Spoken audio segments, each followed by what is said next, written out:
Alors, ce étant, on va commencer. C'est bon. Alors, on y va. ולא זו בלבד, כי רק כל חוכמה תרונן ראוי שיהיה נקרא שם חוכמה עליו.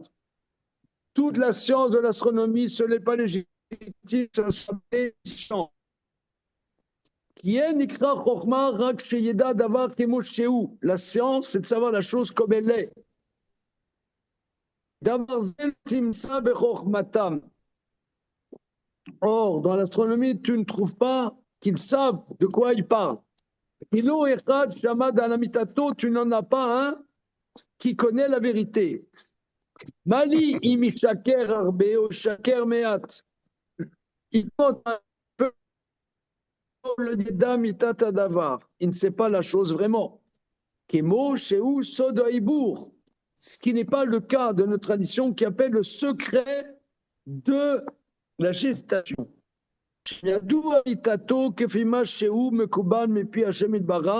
Qui connaissent la véracité des choses selon ce qu'ils ont reçu de Dieu. Et paf, dans les dents. Oui, il s'est lâché là. Non, mais ce qui est quand même très intéressant parce que vous lisez, je sais pas moi, j'ai pas vu qu'est-ce que le Wikipédia dit sur l'amiral de Prague. Mais à vue de nez, il doit parler que l'amiral de Prague était en contact avec Kepler, était en contact avec Tycho Brahe, ce qui est de notoriété publique. Donc on dit, ah ouais, c'est formidable, etc. Et le mec, il les esquinte. Ah, ils ont fait ensemble. Ouais. Qui dit que c'est une critique dans le dos, poignard, ouais, vous avez vu. Dire, voilà. Non, c'est juste qu'ils ne parlent pas la même chose. וכל חוכמי הגויים לא ידעו רק שיעור זמן מעלה רחמה קרבים והקרח ולא ידעו תם הדבר מזה צד נמצא קר ולמה קר בבירור. Tous les savants des goyim ne savent pas seulement la mesure du chemin du soleil, des étoiles et la révolution de la lune. Mais lo yadou tamadavar, mais ils ne savent pas la raison de la chose. Au mezetsa nimsa, et c'est ainsi. La makar bebirour, et pourquoi cela de manière claire? Tavaze ikare sodaïbour, cela est appelé le secret de la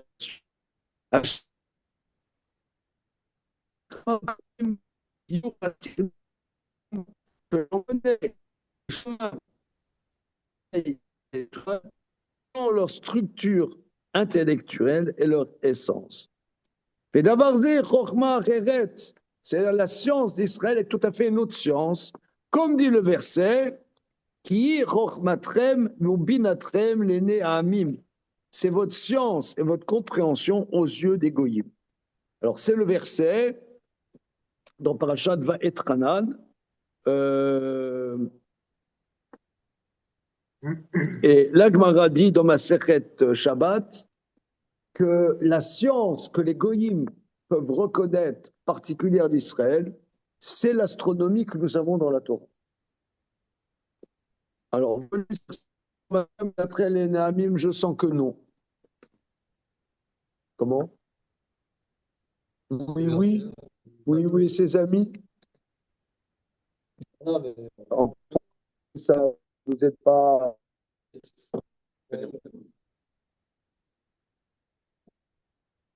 Alors, en Parashat, si je bûche, Parashat va être Hanan.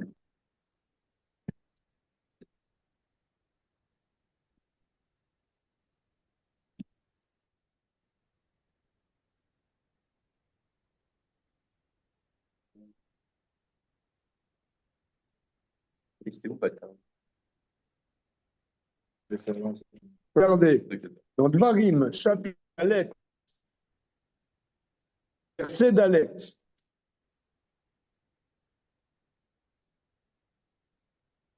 Chapitre Dalet, c'est bon, messieurs.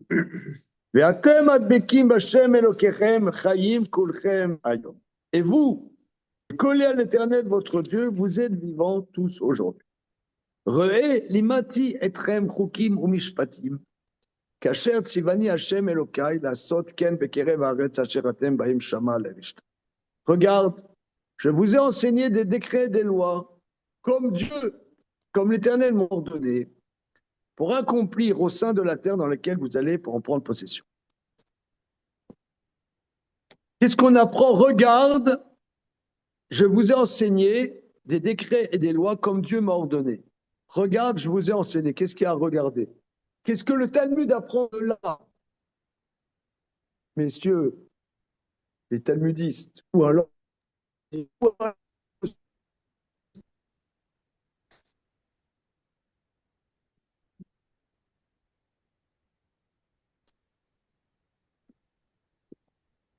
regarde, je vous ai enseigné gratuitement. Apprends gratuitement, vous m'avez pas payé. Vous aussi, vous êtes mal. Ça capte rien. Comment? Ça capte mal. Jonathan, tu as dit Ça capte comment? mal. Vous l'entendez pas? C'est moi qui capte mal ou c'est... Non, il y a effectivement un problème de bande passante aujourd'hui. Ah d'accord. Bon, en tout cas, quoi qu'il en soit, la grammaire prenne de là. Regarde, moi je vous ai enseigné. Regarde, je vous ai enseigné mon cours de Torah. C'est Dieu qui dit ça. Non, c'est Moshe, il dit regarde, je vous ai enseigné. Je vous ai enseigné gratos. Et Dieu m'a enseigné aussi. C'était gratos, je ne vais pas payer quoi. Mais pourquoi on lui ça de regarde, il n'y avait pas de je vous enseigner? Tu vois, Moïse au Sinaï, après Dieu lui dit ok, donc la séance c'est 100 € de l'heure. Pourquoi Comme chez les on psychologues. lui ça de regarde et pas de je vous enseigner? Alors, non mais regarde, c'est qu'il y a quelque chose à regarder. Qu'est-ce qu'il y a à regarder? Regarde, constate quoi? Constate, je vous ai enseigné. Qu'est-ce qu'il y a à constater? C'était gratos. Ok, continuons. Ushmartem vasitem כי חוכמתכם בינתכם לעיני העמים אשר ישמעון את כל החוקים האלה, ואמרו רק עם חכם ונבון הגוי הגדול הזה. Vous respecterez, vous accomplirez, car c'est votre science et votre compréhension aux yeux des goyim, qui entendront tous ces décrets-là, et ils diront, il n'y a pas un peuple savant et qui comprend comme ce grand peuple. Donc, il faut le respect des mitzvot. Et vous pouvez remarquer, ce qui est très impressionnant, c'est quand ils entendront ces décrets, les chukim. Or, a priori, les chukim, on pourrait penser que les chukim, c'est des choses difficiles à comprendre. Eh bien, les savants des nations, quand ils verront, nous, on a compris les chukim, il n'y a pas un peuple aussi savant que ce peuple-là. Alors qu'on a absolument aucune sagesse là-dedans. Alors, une seconde. Il y a un contresens fort partagé dans la communauté, dont monsieur, vous participez de ça, si je peux m'exprimer ainsi. J'ai vu ce Pessah, le commentaire de Rabbi Yosef Gekatilia, dans son commentaire sur la Haggadah qui s'appelle Safat Panea, qui explique quelque chose d'extraordinaire. On dit comment c'est ma mitzvot achukim non ma aidot achukim vamishpatim asher tziva Hashem Elokeim etchem. Le soir du Seder, Racha. Non, c'est le Chacham qui dit ma aidot achukim vamishpatim asher tziva Hashem Elokeim etchem. C'est le Chacham. Chacham Haomer, Ma'edot Bachukim Amishpatim. Alors, Rabbi Yosef Gekatilia, qui était un des grands maîtres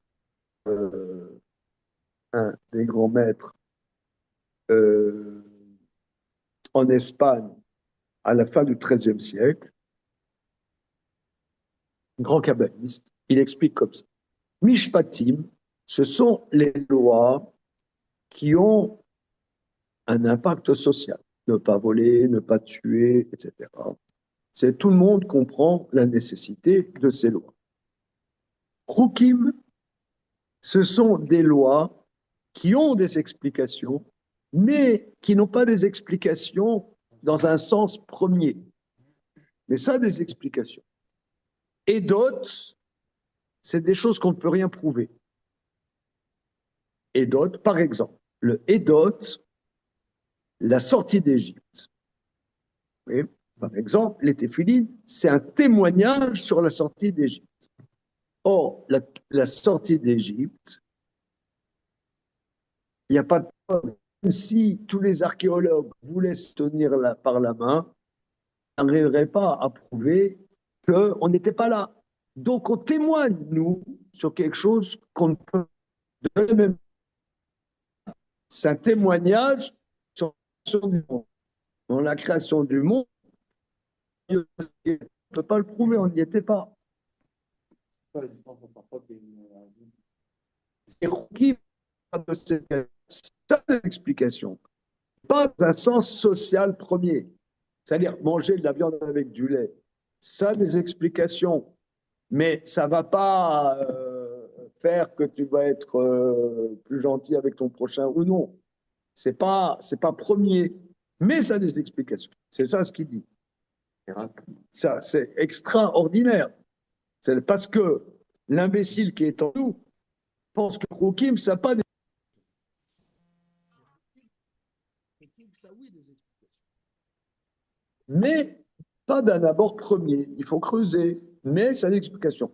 Et j'apporterai une preuve de ce verset que les goyim se rendront compte que nous, en respectant et en appliquant les roukim particulièrement, ils diront: ah, quel peuple racham. Oui, cher monsieur. Bonjour. Le Rambam dit qu'il n'y a pas de preuve véritablement pour la création du monde. Oui. Peut-être même l'état de tout temps. C'est un peu ce que dit Rabbi là. Oui, oui, absolument. Et ce qui est dingue, c'est souvent on a tapé sur le Rambam ou de la Kabbalah, alors qu'en fait, il y a Rabbi Katia dit qu'en fait, il n'y a pas de preuve. Il n'y a pas de preuve. Il n'y a pas de preuve formelle. Comme le Rambam. Voilà. Et nous, on témoigne. Et nous, on témoigne. Comme c'est ça un témoignage. Absolument. C'est très bien. Beaucoup de passerelles entre Rambam. Il y a beaucoup de passerelles. C'est mon mantra. Mon mantra. Voilà. Ce étant, on continue. Alors, l'Agmara dit, mais particulièrement, c'est le Mara de Klal Gadol, qui roch matrem obinatrem leagoim, ze sodaïbou. C'est le calcul des troufot et calcul astronomique. Donc, Israël a une science sur les calculs astronomiques précis, parce qu'en vérité, ces calculs, on les sait par révélation et par le Créateur. Ici, c'est un impact très, très important en vérité, parce que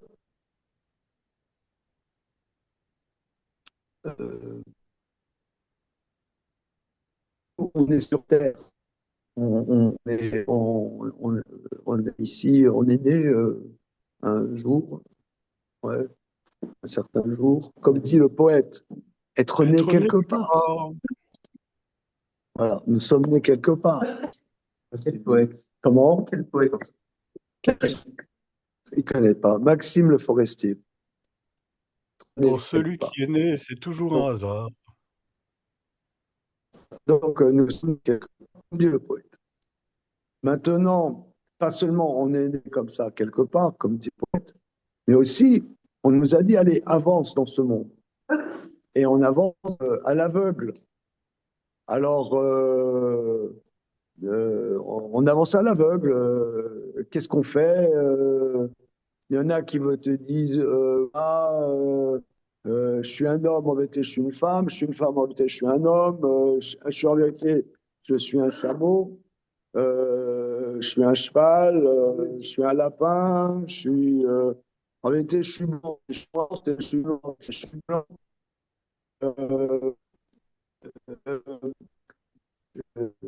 on est paumé entre nous. Alors, Akadosh Baruch Hu nous a donné cette Torah et nous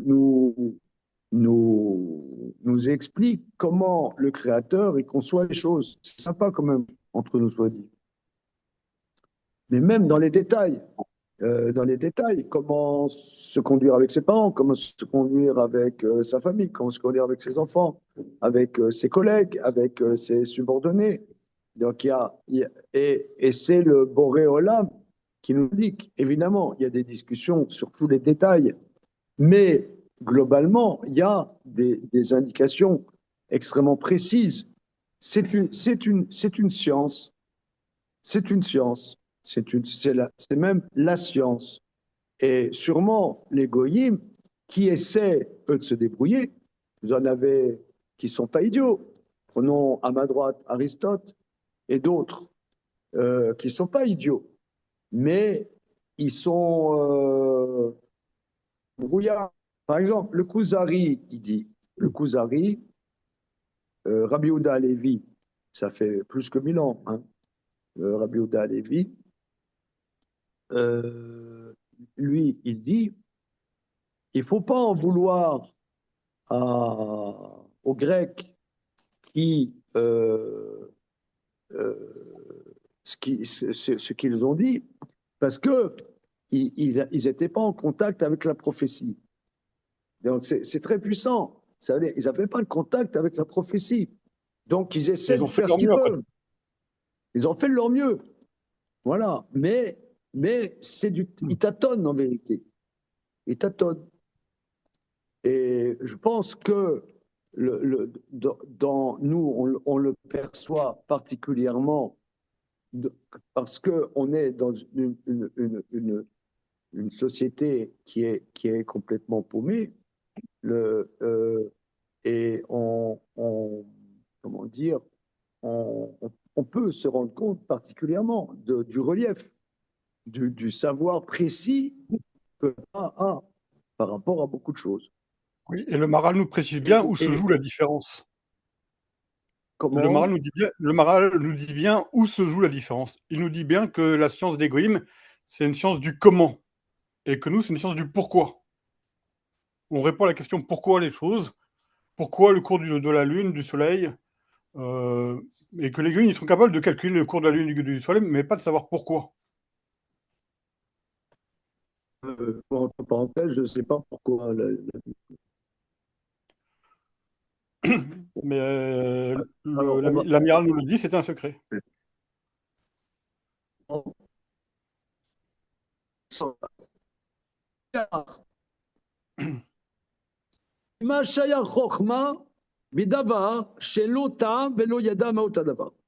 Où peux-tu parler de science dans une chose où il n'y a pas d'explication?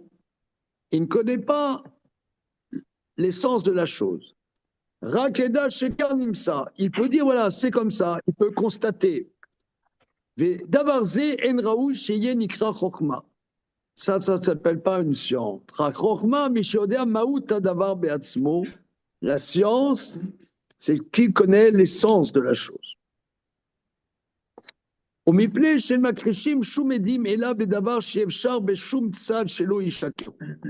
Étant donné qu'on ne confond pas des témoins seulement dans quelque chose que, quel que soit l'aspect de la chose, ils ne peuvent que mentir.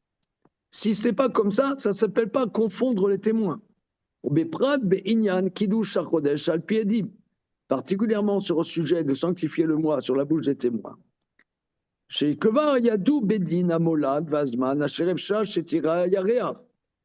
Parce que on sait, nous, le cycle de la Lune. Entre parenthèses, j'ai écrit ça sur mon papier ce matin. Le cycle de la Lune, ami.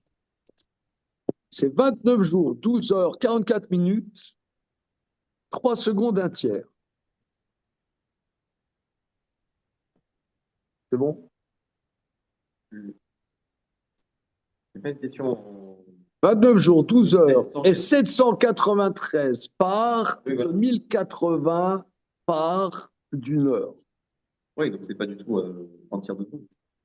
C'est 44 minutes, 3 secondes plus un tiers de seconde. Non, mais 793 1080, tu partages une heure à laquelle? en 1080 par et tu multiplies par 793. Allez, vas-y, toi qui fais les maths. Ça donne pas du tout, hein, d'apprécier en compte. Ah, si, si. Là. C'est pas Oh, les trois quarts de compte. tu prends Un peu plus. une heure, il y a 3600. D'accord. Oui, trois quarts. 3600 secondes. Mais non, mais t'es. 3600. Attends, Tu divises par 1080. je crois où est le problème. Et là, tu as combien c'est une part. Une part, tu la multiplies par 793. Ah, je crois que c'est pas le problème. C'est que quand. Non, mais on parle des heures shout ou des heures de la montre? Ça change rien. Non, Les halakim, ils sont calculés, ils sont. non, c'est pas les heures zmaniotes, c'est des heures 24 heures divisées en 24. Paf. Voilà. Les 1400 heures. Des heures de 60 minutes, de 3600 secondes. Ouais, c'est pas du tout c'est ça. Quand tu parles d'astronomie, tu ne vas pas parler d'heures pour le Kriyat Shema. Ça n'a rien à voir. Parce que, alors voilà, c'est-à-dire le molade en hiver, c'est temps, et en été, c'est temps.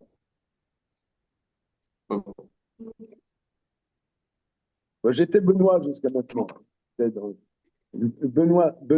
Benoîtitude, Benoît. Alors, ok. Alors, en tout cas, ils savent très bien. Alors, c'est combien, monsieur?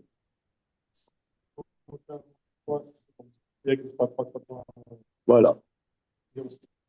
Bien, merci.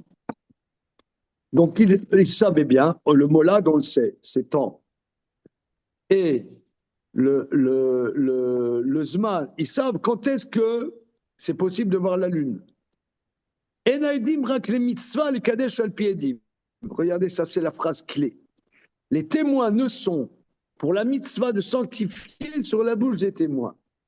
C'est pas parce qu'on ne sait pas, c'est qu'il y a une mitzvah que les témoins voient la lune et disent on a vu la lune. Mais on le sait. C'est Rosh Chodesh, ça. La mitzvah de Rosh Chodesh. Non. Benoît, dis-tu. Évidemment. Alors on peut se poser la question, c'est quoi cette mitzvah? Qu'il faut que ça soit. Ça, c'est la question qu'on se pose depuis le début. Hein? C'est ça la question de tout le sujet, non? Une partie. Venoamim alem shelo le kadesh.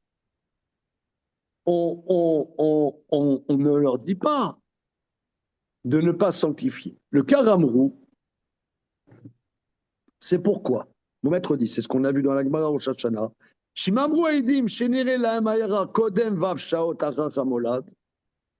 Que s'ils disent, on a vu la nouvelle lune avant 6 heures après la nouvelle lune, ça c'est indubitablement des menteurs. Aval achar vav shaot. Mais après 6 heures, Kivan shevshar beshum tzad sheyenire. Étant donné que théoriquement c'est visible, on ne peut pas dire aux témoins c'est faux.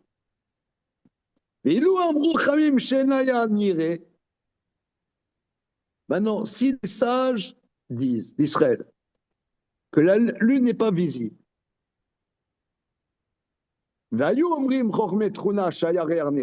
et que les savants de l'astronomie disaient que la lune est visible, alors ce serait une question.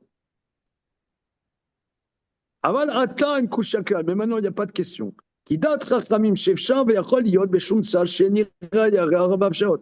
Nos maîtres ont en tradition qu'après 6 heures, le molad, potentiellement, théoriquement, c'est visible.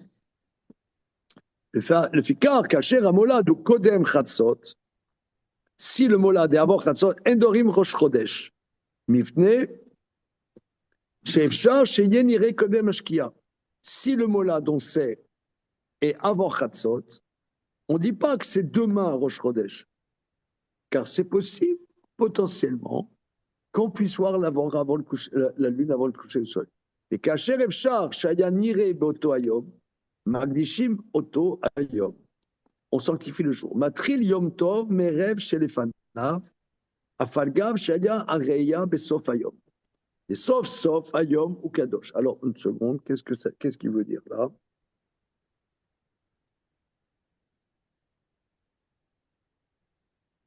Oui, et on sent que Yom Tov, il veut dire, c'est Rosh Chodesh ici. Et regardez, ici, il y a un paradoxe, c'est que le Molad, c'est 10 heures du matin. Les témoins viennent avant le coucher du soleil, donc à 18h30, ils disent, on a vu la nouvelle lune. Et bien, depuis hier soir, c'est Rosh Chodesh. C'est chaud quand même. Comment ça? Oui. Ça veut dire qu'on était en grosse relais sans savoir. Bah oui. C'est bizarre. Alors, c'est pour ça. Comment? Imaginons qu'ils disent ça à la fin de la journée. Oui, On alors. aura arrêté comme ça. Eh ben, on aura Lopé Moussaf. Voilà. Et Hallel. Oh là là. Et le coca, et on aura loupé le coca à la cantine de l'États-Unis. Hein. Il y a du coca, hein. On aura loupé le coca. Et les bislis à Haredi. Alors maintenant, ok.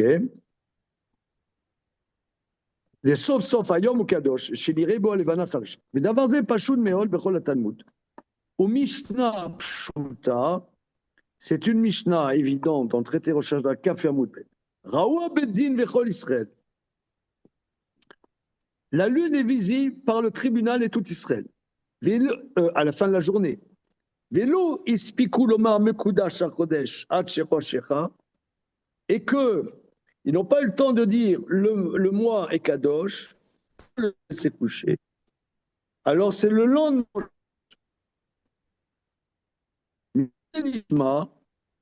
de là t'entends à contrario, chez Mispikou Lomar Mekudash Chodesh, que s'ils ont la possibilité de dire Mekudash une minute avant le coucher du soleil, le jour d'avant était Kadosh. Vezeu derer Ahmed Vayashar. Ça s'assure. Va noter misé, noter Medera Chari. Celui qui se détourne de ça, se détourne de la vie.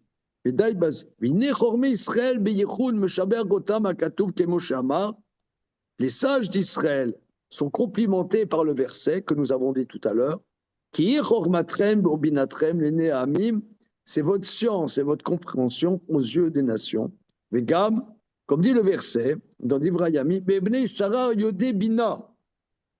les gens de la tribu de Issachar sont ceux qui comprennent les choses. Les choses là-bas de compas, c'est particulièrement dans la tribu d'Issachar qu'il y a des experts dans les calculs embolismiques et de la gestation. Comment? Non, c'est les Zébouloun. Zébulon. Ve'ata mafrim lomar shem yadou. Ve'rome Israël lo yadou. Et maintenant, les savants, quand ils voient le Talmud, ils disent c'est eux qui savent et qu'Israël ne savent pas. דבר שבכל לנו ממהלך הלבנה, ממהלך חמה, ומרוצה בחוכמה התורנה ביותר. Mais ce que nous savons de la révolution la révolution du soleil est très bien accessible par les savants astronomes particulièrement. Alors,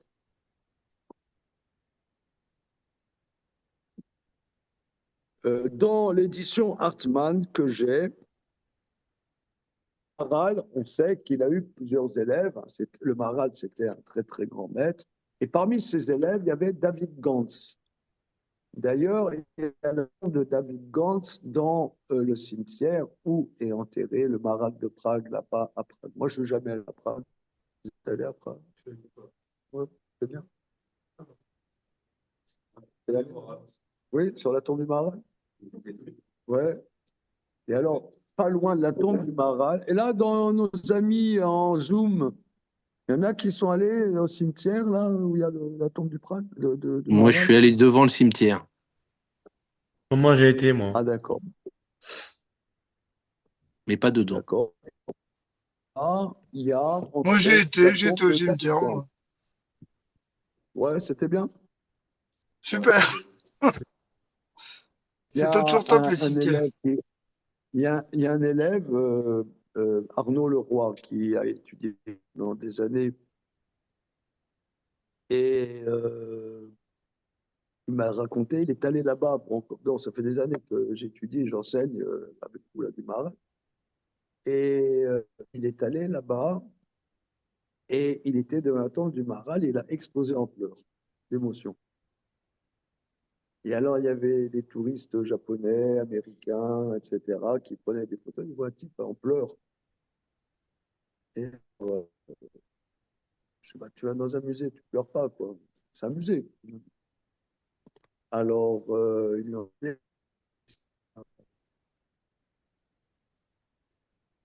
OK. Alors, oui, alors David Gans était un astronome.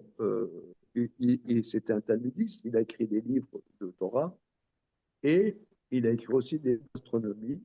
Et c'était vraiment un astronome.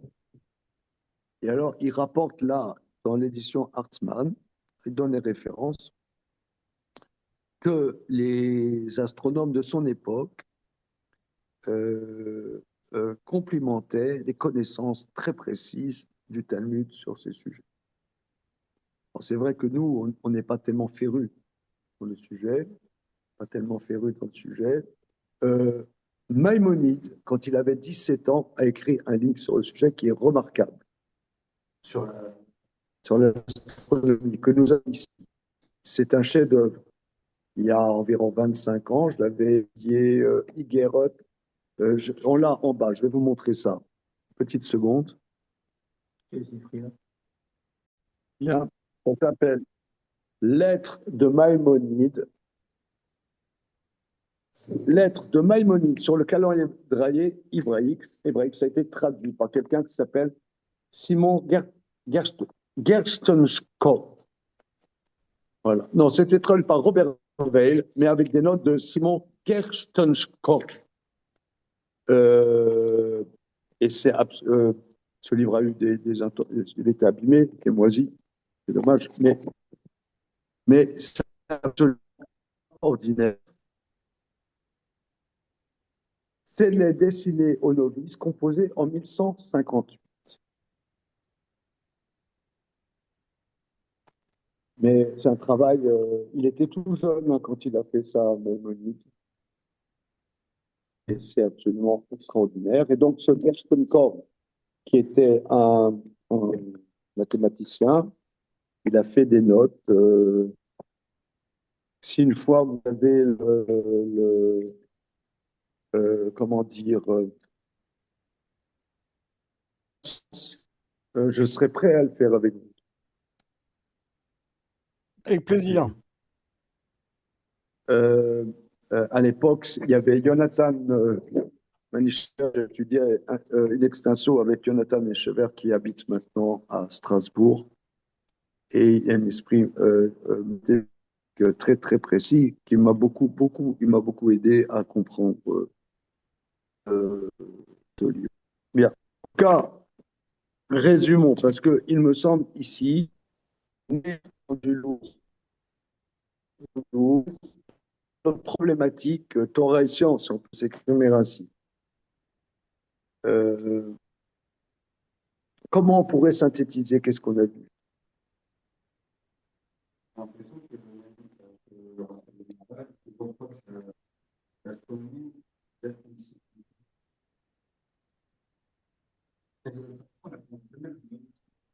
Oui.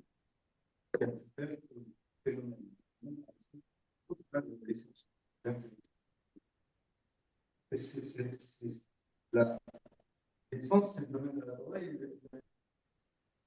C'est le domaine.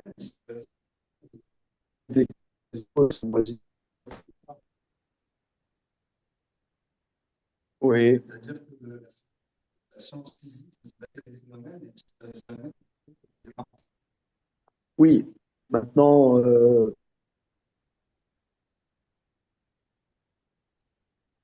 il y a aussi, la Torah nous demande aussi que les témoins constatent. Mais il y a une théorie derrière qui permet de dire ça c'est oui, en témoignage, c'est non, en témoignage pasteur. Et cette théorie, c'est celle qui appelle la vérité. Oui, Je ne sais pas s'il appelle l'application de la mise en œuvre du sentiment, mais plutôt cette idée que. oui, mais moi, si tu veux, ça m'énerve un peu, si je peux me permettre. C'est un peu essentialiste, si tu veux. Essentialiste, un peu. On sait la vérité, quoi. Ça me saoule un peu. Ouais, c'est ça ce qu'il dit. Ça me saoule un peu. On sait la vérité. Non, mais les théories qui tombent à l'eau. Un humain qui ouvre la bouche de manière pertinente, il va dire je dis. Non, il ne faut pas. Il y a toujours notre approximatif. Ah, est-ce que son témoignage est valable ou pas? Peut-être oui, peut-être non, ça dépend de nos connaissances, etc. Si on ne suppose pas qu'il y a une donnée quelque part nous est révélée par Dieu, pas ouvrir la bouche d'une manière pertinente.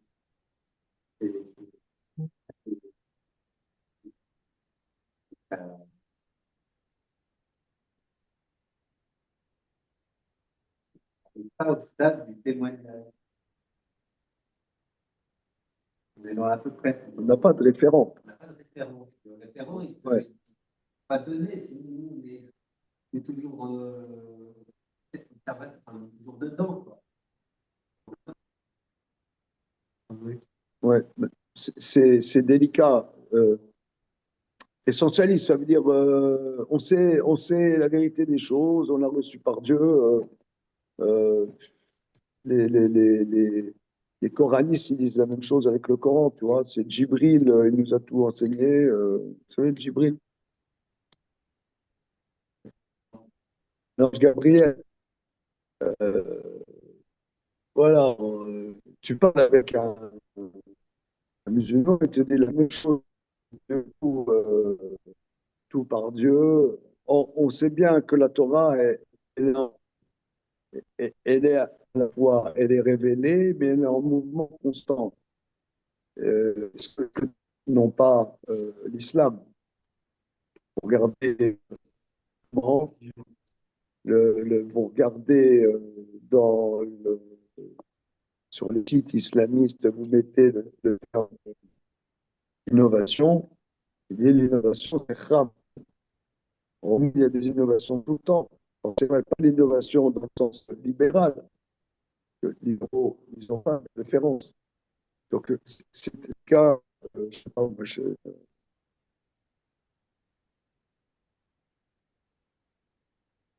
C'est vrai que c'est il y a plein d'expériences. J'arrive pas à comprendre comment. J'arrive pas à comprendre la compatibilité des deux. Parce que en mouvement avec que c'est pas possible. C'est de fait à tous les vérités à travers. Donc, l'histoire, c'est voilà, façon, et la sortie des vies. Voilà. Nous, on est censé comprendre dans déjà une vérité immuable et universelle. Sauf que immuable, en mouvement avec nous, c'est un peu c'est en mouvement parce que il y a un peuple qui suit ça. Et le peuple, il évolue. Et c'est le peuple qui évolue, c'est pas la loi. C'est-à-dire la transmission, elle est dans les mots. Et par exemple, tout à l'heure, on a parlé des Roukim. On a fait la différence. Vous avez fait la différence avec les Roukim, les Mishpatim, etc. Alors, c'est ça. et donc, Les méthodes, vous avez dit que c'était le fait qu'on a vécu quelque chose au passé. des témoignages sur des choses On n'a pas, qu'on n'a on n'a aucune pas. preuve. Vous avez dit que les Roukim, c'est des choses. Il y a une vérité avec une Non, explication. il y a des explications. Il y a des explications, mais qui ne sont pas premières. Voilà. Bah, moi, je pense que c'est ça, en fait, dont on parle. On ne parle pas des Edot, on ne parle pas parce que pour le coup, c'est des choses qui, a priori, ont l'air immuables, mais on est entre les deux. Le juste milieu est dans le Roukim. Les Roukim, en vérité, qui ne sont pas uniques, qui sont dictés. Et c'est tout le temps. Et ce que vous avez dit, c'est pas une vérité première, une vérité qui s'applique à ni à la société, c'est pas une vérité qui s'applique, c'est pas une vérité auquel on n'a pas assisté et on fait sans réfléchir. C'est des choses justement qui réfléchissent, qui sont matière à réflexion tout le temps. Donc c'est du mouvement. Peut-être dans personne essentialiste. Comment? En fait, dans personne essentialiste. Ouais, c'est bien. On dit, lui, il affirme qu'il possède la vérité. Alors, à propos de la vérité, c'est une question. Surtout que, en Ouais, réalité, Maïmonide est contre. Les explications qui se rapportent à cette vérité. Maïmonide s'oppose. C'est la Torah. Quoi. Enfin, le Maharal plutôt s'oppose à Maïmonide parce que le Maharal est quelques siècles après Maïmonide. Ah, oui, oui. Parce que Maïmonide dit dans le Mishneh Torah que nous, on a oublié les calculs et que on les a appris des Grecs et c'est grâce aux Grecs qu'on fait ces calculs. Alors, Nous sommes, je crois, comment? nous sommes, je crois, à la limite, à la frontière entre le mot science et le mot sagesse.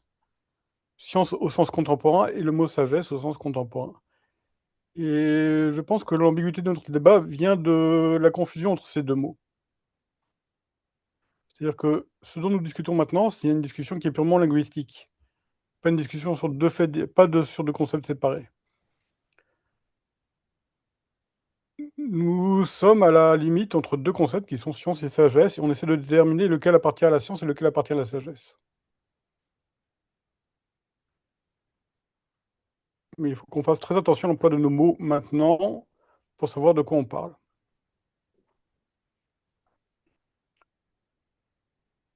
Le Maharal, me semble-t-il, nous parle d'une science des Grecs, enfin des sciences des goïms, sans sagesse.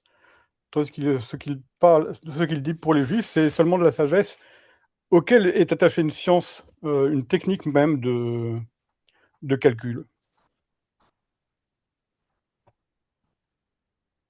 Sarah, vous aviez... Maintenant, excuse-moi. Maintenant, moi, le point, c'est pas le cœur de ce qu'il dit, mais il a dit des choses quand même, moi, qui me bouleversent. C'est le point qu'on connaît le calcul, mais sur le terrain, on a le calcul, mais c'est pas le calcul qui est déterminant, c'est la nécessité, malgré le calcul, qu'il y ait des témoins qui parlent. Mais on ne cherche pas la vérité, parce que la vérité, on la connaît. Donc là, c'est pas le cœur du sujet, mais concrètement, on n'a pas la vérité. Je trouve ça, c'est quelque chose de très, très important et déterminant de notre existence. Bon, ça, on l'a déjà développé. Alors, on continue le Maharal, si vous le voulez bien. Mais Perek Sheni, des Chagiga, da Fiudbet Amoudbet, Tania.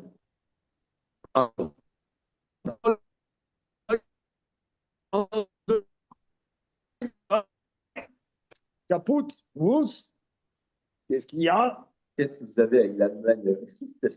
Incroyable. Nous, on ne cherche pas la vérité parce qu'on la connaît.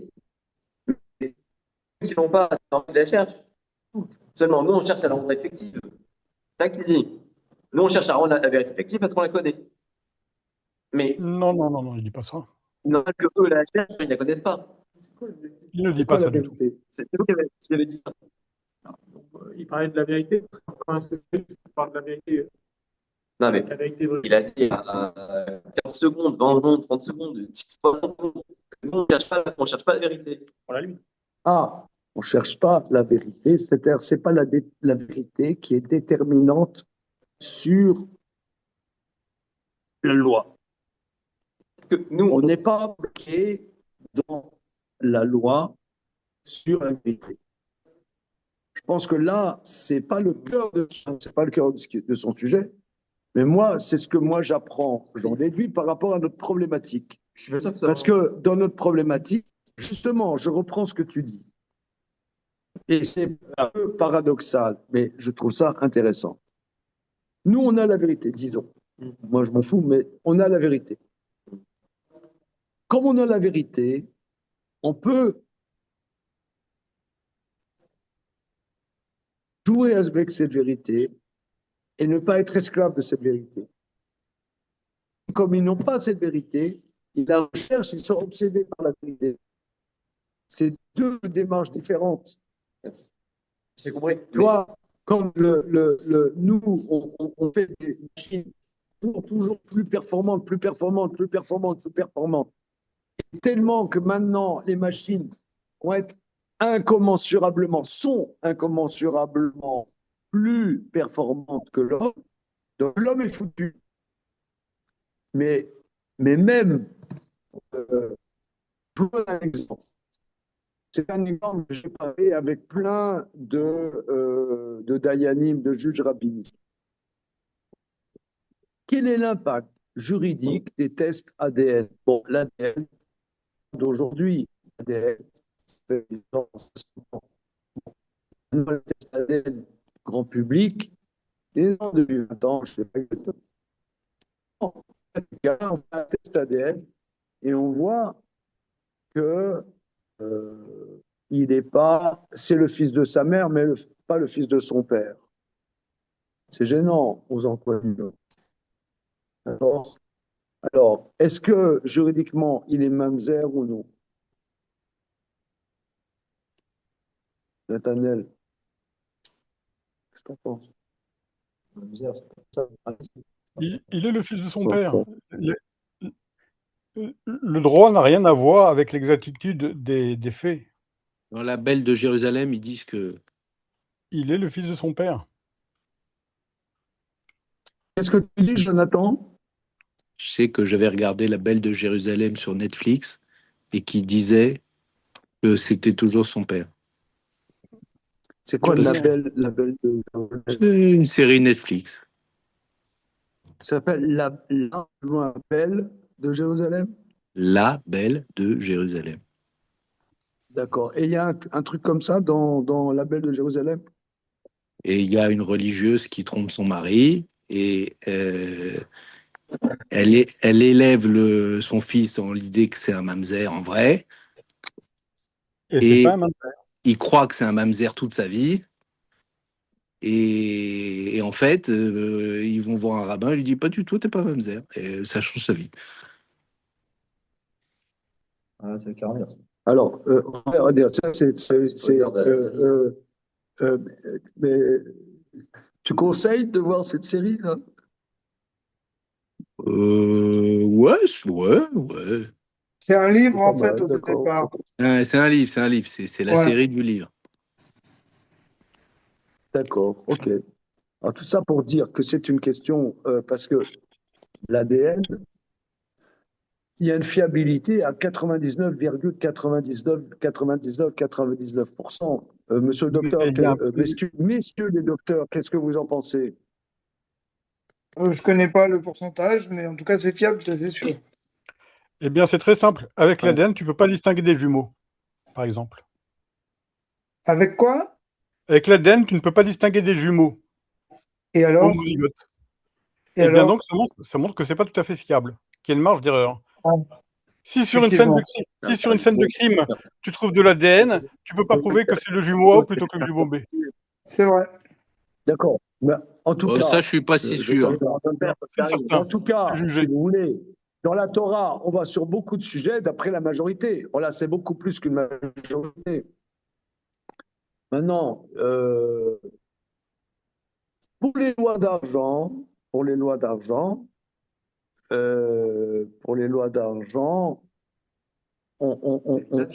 va d'après l'ADN pour beaucoup de choses, mais pour les histoires de lignée, est-ce qu'il est mamzer, pas mamzer? J'ai posé la question à beaucoup de juges rabbiniques. On ne définit pas un mamzer sur les tests ADN. Donc, mais bien que les tests ADN, a priori, soient très, très fiables. Je parle de ce sujet dans le monde commence. Maintenant, sur que c'est la filiation. C'est des sujets liés à la filiation, on ne va pas d'après l'ADN. Et pour l'héritage, c'est à la fois de bonne et filiation. C'est possible qu'on aille d'après l'ADN. Maintenant, Mais en tout fait, ça pour dire, oui, en fait, on va pas, on dit on cherche pas la vérité et on va, enfin, alors je veux bien, mais en fait, du coup, on n'appelle pas ça science. C'est deux choses différentes. Je suis d'accord, c'est pour ça que je distinguais tout à l'heure entre la sagesse et la science. Parce que la science, au contraire, c'est la recherche de la vérité, c'est l'observation. oui, oui, Donc, c'est mais deux c'est la choses recherche de différentes. la vérité, mais c'est pas la vérité. Les C'est deux la sont la recherche recherche de de la la vérité, mais on vérité. ne parle pas de la même chose. Le paradoxe, c'est que nous, les enfants d'Israël, quelque part, on a une vérité révélée, mais cette vérité révélée, on joue avec. Tandis que les goyim qui n'ont pas de vérité révélée, ils sont obsédés par la vérité. Je sais pas, c'est un truc, un paradoxe, un certain paradoxe. Excuse-moi, là, on va essayer selon les conseils de Marc, je ne sais pas si on m'entend. Marc, tu as conseillé, bonjour Marc, bonjour à tous. Marc, tu as Bonjour. conseillé, il me semble, de faire attention au terme, enfin de bien faire la différence entre le terme sagesse, Hmm, c'est ça? oui, Parce que, à part ça, il y a aussi une donnée auquel il faut faire attention, c'est le contexte dans lequel le Maharal il veut transmettre ce message-là. Parce qu'on peut faire attention aux termes qu'il emploie, par là déjà. Enfin, pourquoi il veut faire ces différences-là? Dans un contexte où c'est un peu comme le guide des égarés, quoi. Ça veut dire c'est un contexte où c'est écrit pour une génération qui est un peu perturbée par quelque chose, en général, une avancée bien sûr. de pensée, etc. Donc ça veut Bien dire sûr, il est peut-être là pour donner un repère aux Juifs avant tout et tout en fait. Après, enfin, il marque juste une rupture avec une maladie, on ne pense pas comme vous, quoi. Après, ça, vous appelez ça de la sagesse. Si vous appelez ça de la recherche de la vérité, nous, c'est comme ça qu'on gère la vérité, quoi. oui, je te rejoins tout à fait. Alors, regardez, on prend encore 2 minutes. 2 minutes, on regarde la Gemara. Excuse-moi, j'aimerais avancer un petit peu. La Gemara dans Chagiga, Yudbet Amoudbet. Et ensuite, on va simplement prendre connaissance de cette Gemara. Et demain, Bezrat Hashem, on creusera. Alors, Yudbet Amoudbet, on sait que le début du deuxième chapitre, c'est les passages les plus métaphysiques du Talmud. Alors, Tania, c'est en haut de Yudbet Amoudbet. On est 1, 2, 3, 4, 5, 6, 7e ligne. Yudbet Amoudbet dans Chagiga. Yud Gimel ou Yud Bet? Yudbet Amoudbet. Yudbet Amoudbet. Ah, c'est pas bon. Non, c'est Chagiga. Oui, d'accord. D'avance. C'est à la fin. Je ne savais pas que c'était assez facile.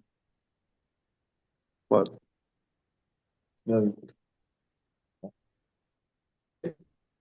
1, 2, 3, 4, 5, 6, 7, 8e. 7e ligne. Tania, on enseigne. Rabbi Yossi Omer. Oy laem la briot shirot venam yodot maroot. Omdot ven yodot alma en omdot.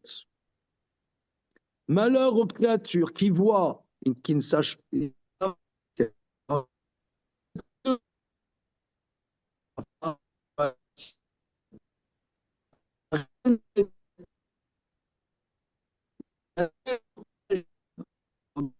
Rien. On n'entend rien du tout. Oh,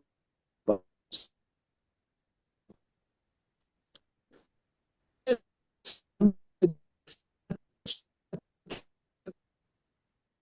insupportable. Shenema, Amar Giz Aretz, Mimkoma, Vamudea, It. De sa Bah, écoutez, place avec les oreilles. et ses colonnes s'ébranlent.